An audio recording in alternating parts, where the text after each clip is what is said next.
Julián Guita, ¿qué tal? Bienvenido, buenas tardes. Buenas tardes. ¿Cómo se está gestionando, a su juicio, esta crisis sanitaria, social y económica del coronavirus? Desde hacía muchos años, científicos, analistas, personas doctas que estudian, venían anunciando que estábamos ante una crisis de civilización. Y los plazos han ido recortándose en los últimos tiempos a una gran velocidad. Decían, bueno, el horizonte es 2100, después el horizonte es 2080, 2060, y hace poco yo leí algunos informes de las Naciones Unidas que planteaban, es que el horizonte va a ser el 2030. Pues bien, esa crisis de civilización como consecuencia del cambio climático produce estas pandemias. Ya todo el mundo se conoce del mundo científico y los últimos informes que salen estos días es que la crisis del cambio climático está originando este tipo de pandemias porque hemos alterado el equilibrio de la naturaleza. Es decir, aquello que se anunciaba ya lo tenemos aquí, de bruces, y nos ha pillado de manera sorpresiva. Y además, para una civilización, la nuestra, que se creía que vivía en el mejor de los mundos y que creía que estas cuestiones de epidemias, de hambrunas y de crisis eran propias del tercer mundo. No, ya está, nada menos que en el primero. Claro, el problema de esto es la respuesta que damos, no los gobiernos solos.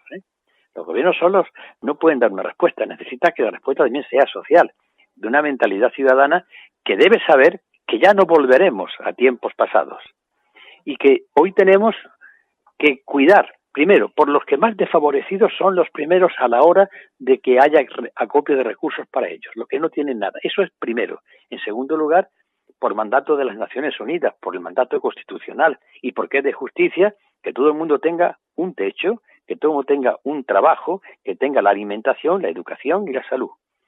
Y naturalmente el problema que en estos momentos se nos plantea es una pandemia, una economía que está sufriendo las consecuencias de tener nada más que una industria, el turismo, dentro de una generalizada crisis económica en todo el mundo y en Europa. Después nos encontramos con que está este déficit que ha llegado o va a llegar nada menos que al 9%.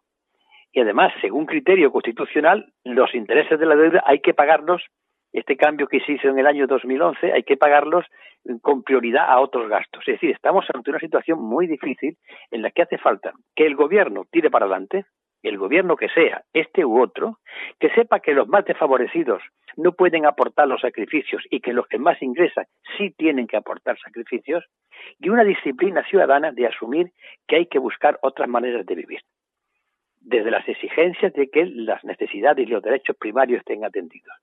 Esto supone una revisión de nuestro modelo de vida, que el despertar ha sido brutal. Y no valen en estos momentos los bulos, las maledicencias, las políticas rastreras e inmundas de aquellos que están inundando las redes, complicando una situación que es gravísima y que sobre todo, y termino con esto, en otros países de Europa donde la oposición está apoyando a sus gobiernos, aquí nos encontremos en una tarea de francotiradores. Realmente lo de que España es diferente es verdad, pero simplemente en el sentido peor del término. ¿Es usted de los que piensan que habrá que pedir después, en el futuro, responsabilidades de cómo se haya gestionado la crisis? Sí, pero la crisis, viste, la responsabilidad hay que empezarla por aquellos que cuando venían las advertencias del cambio climático decían que eso era cuestión de, me había dicho un primo mío que trabaja en Sevilla, o que, en fin, esto no tenía importancia. Esto para empezar, y eso también nos afecta a todos los ciudadanos, en menor medida, pero también. Entonces, pasado esto, habrá que pedir responsabilidades a todo el mundo, a los que no han gestionado bien la crisis, o con errores, más que no gestionarla bien, sino con errores, en la crisis actual, y aquellos que privatizaron la sanidad en Madrid y en otros lugares y empezaron a quitarle personal a la sanidad o medicamentos o infraestructuras. También ellos tienen su responsabilidad en la crisis.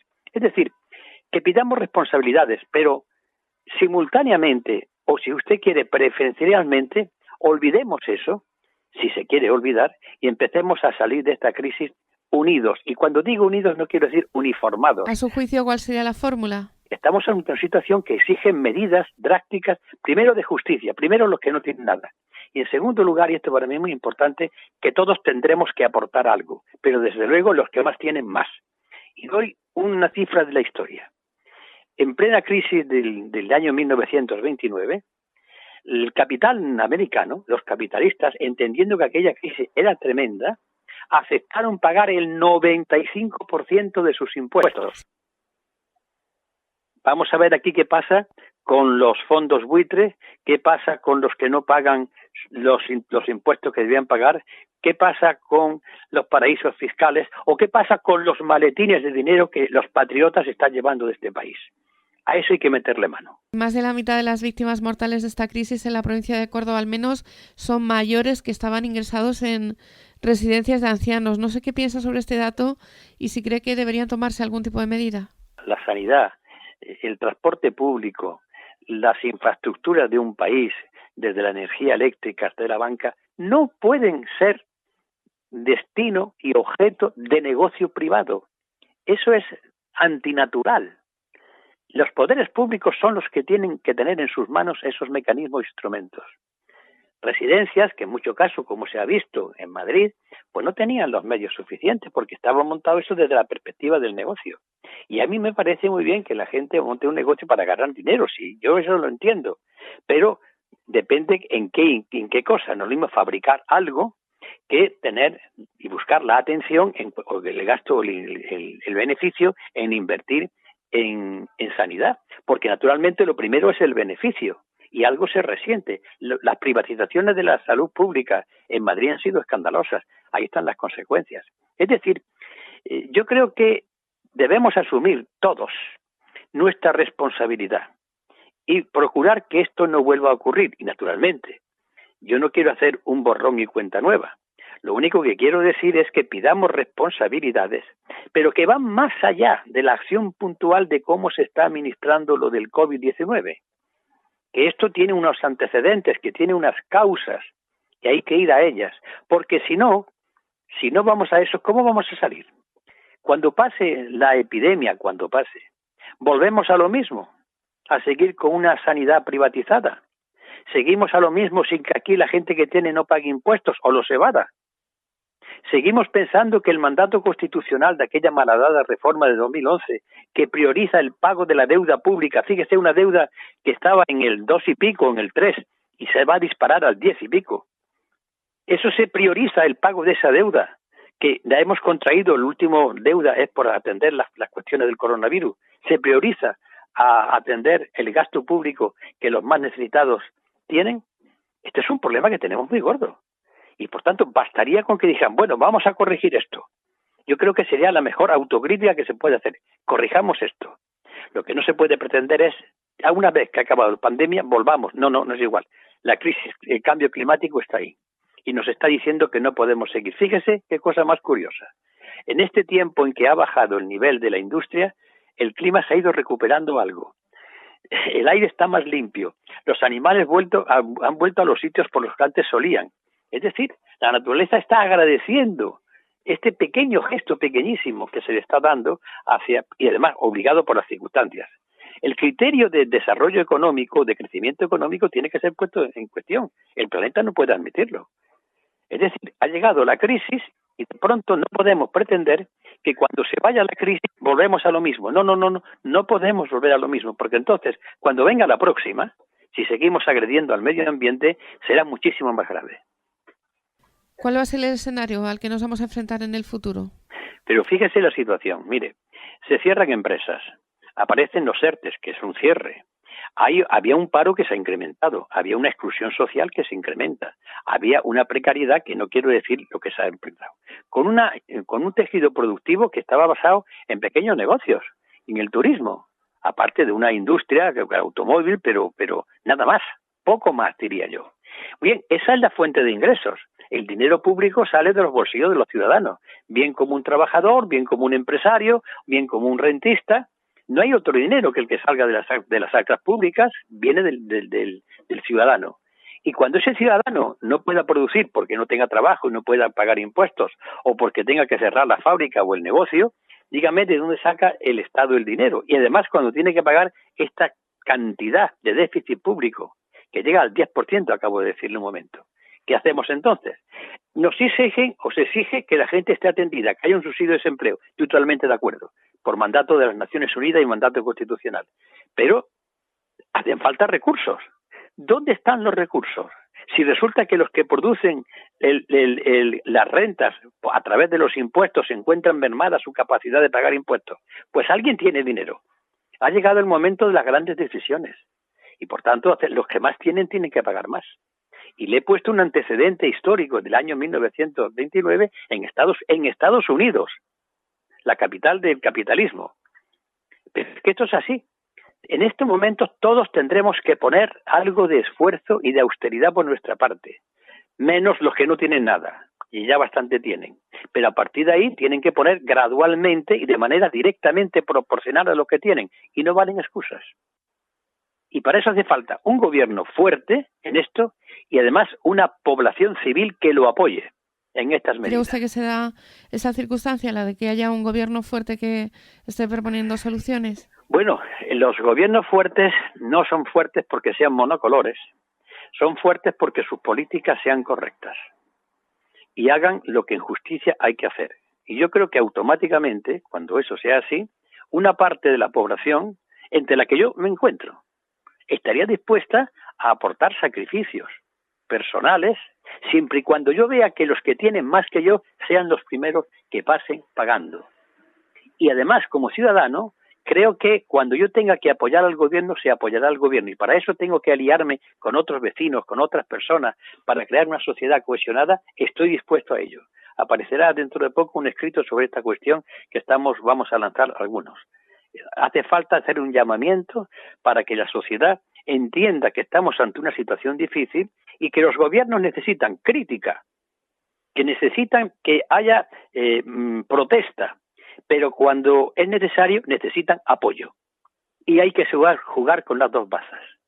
Esta oposición que se está haciendo ahora, que yo no dudo en calificar de ruin y miserable, está olvidando que si ella estuviese en estos momentos gobernando, ¿qué estaría diciendo, qué estaría haciendo? Sobre todo cuando esta oposición se ha caracterizado por primar los intereses de los que más tienen.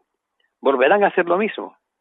Vamos a dejarnos ya, por tanto, de historias. Estamos en un momento histórico de este país y hay que salir lo más unidos posibles, con los cambios en el gobierno, con las elecciones, con la lucha política sana, y digo sana en el sentido de preparar alternativas. No se puede hacer política con el insulto, con el bulo, con la mentira. Eso es indigno. Hagamos política con la crítica, por fuerte que sea, con la oposición, con las manifestaciones y con alternativas. Yo lo que he visto, el gobierno ha tenido sus fallos, naturalmente. Se ha dormido en los laureles en los primeros momentos con el tema del coronavirus. Creyó que esto no puede enfrentarlo. Eso ha sido un fallo. Pero después yo he visto a unos ministros que están dando la cara. Y en crisis anteriores yo no he visto salir todos los días ministros explicando dónde está la situación. Es un gobierno, además, que ha puesto en marcha determinadas medidas, y entre las que va a aparecer este mes el subsidio para los que no tienen nada, que me parece una medida imprescindible, que tenía que haberse tomado antes, pero no se ha tomado. Se va a tomar ahora. Me parece que el gobierno en estos momentos está asumiendo esa responsabilidad con los medios que tiene y con los errores que ha tenido. Y en este caso, mientras el gobierno siga en los hechos que podemos calificar de positivos, hay que apoyarlo. En eso es nuestro gobierno. En aquellas cosas en que el gobierno falle, tenemos que criticarlo y oponernos a ello. Pero con el análisis de lo que hace, no con el análisis de la ideología por delante, que se está acusando de que el gobierno pone la ideología por delante. El gobierno está tomando decisiones basadas en criterios científicos que le dicen los expertos. Es muy fácil para el ser humano en momentos de crítica buscar a un culpable.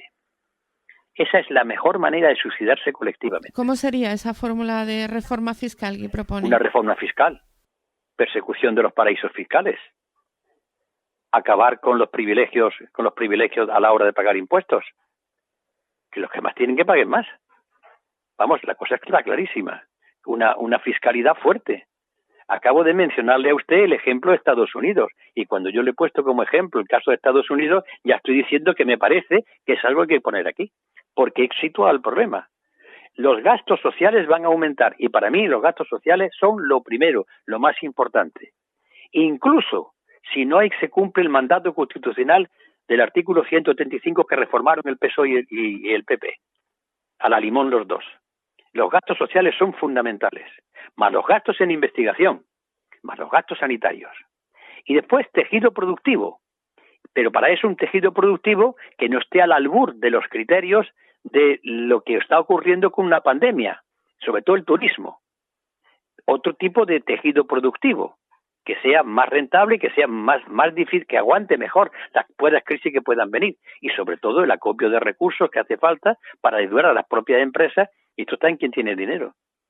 Y yo iría mucho más, incluso nacionalizar la banca, pero vamos, baste con lo que estoy diciendo, o sea que yo no me he escurrido, le he puesto un ejemplo que creo que hay que seguir, que el que más tiene que pagar. Julián Guita, muchas gracias, que vaya bien.